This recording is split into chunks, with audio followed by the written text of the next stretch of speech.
मेरे भाई बहन, आज हम मनुष्य के सबसे बड़े शत्रु के विषय पर चर्चा करेंगे कि मनुष्य का सबसे बड़ा शत्रु कौन होता है।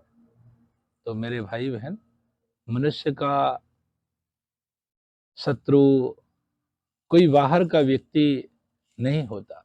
अगर मनुष्य का सबसे बड़ा दुश्मन कोई होता है तो वह मनुष्य का दुश्मन क्रोध होता है। क्रोध ही मनुष्य का सबसे बड़ा दुश्मन है, जो घर में तहस नहस कर देता है। विचार कीजिए कि क्रोध आता कितने मिनट के लिए है? 2 मिनट के लिए, 4 मिनट के लिए, 10 मिनट के लिए। लेकिन ये क्रोध तो 2 मिनट 4 मिनट में ही तहस नहस कर देता है, डंडे चलवा देता है। कहने का तात्पर्य है कि आता है 2-4 मिनट के लिए, लेकिन सजा जीवन भर के लिए दे जाता है। इसलिए आज हम सभी क्रोध पर चर्चा करेंगे कि मेरे भाई बहन, अगर यह क्रोध पर हम लोग काबू पा लें, क्रोध पर नियंत्रण पा लें, तो निश्चित तौर से हम सभी का जीवन सुखी हो जाएगा, सार्थक हो जाएगा, आनंदित हो जाएगा। तो धर्म प्रेमी बंधुओं, कौन सा ऐसा मार्ग है जिस मार्ग पर चल करके हम अपने क्रोध पर भी विजय प्राप्त कर सकते हैं, अपने क्रोध को भी अपने काबू में कर सकते हैं? तो क्रोध में को काबू में करने के लिए समस्त लोकों में, संसार में केवल एक ही मार्ग है, जिसे ध्यान योग कहा जाता है। हम ध्यान पथ पर चलकर ही अपने क्रोध पर नियंत्रण पा सकते हैं, अपने मन पर काबू पा सकते हैं, क्योंकि ध्यान ही मन को निर्मल करने की विधि है। ध्यान के द्वारा ही हम अपने मन को निर्मल और पवित्र कर सकते हैं। लेकिन आज यही नहीं हो रहा है, लोग ध्यान ही नहीं कर रहे हैं।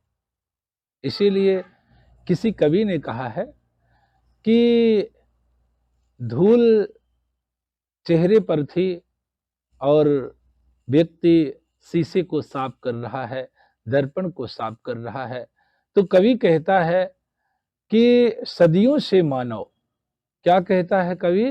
कवि कहता है कि सदियों से मानव यही भूल करता रहा, धूल तो चेहरे पर थी परंतु वह आईना को साफ करता रहा। मेरे भाई बहन, कहना चाहता हूं कि क्या होगा शीशे को साफ करने से, दर्पण को साफ करने से क्या फायदा, जबकि धूल तो हमारे चेहरे पर लगी हुई है।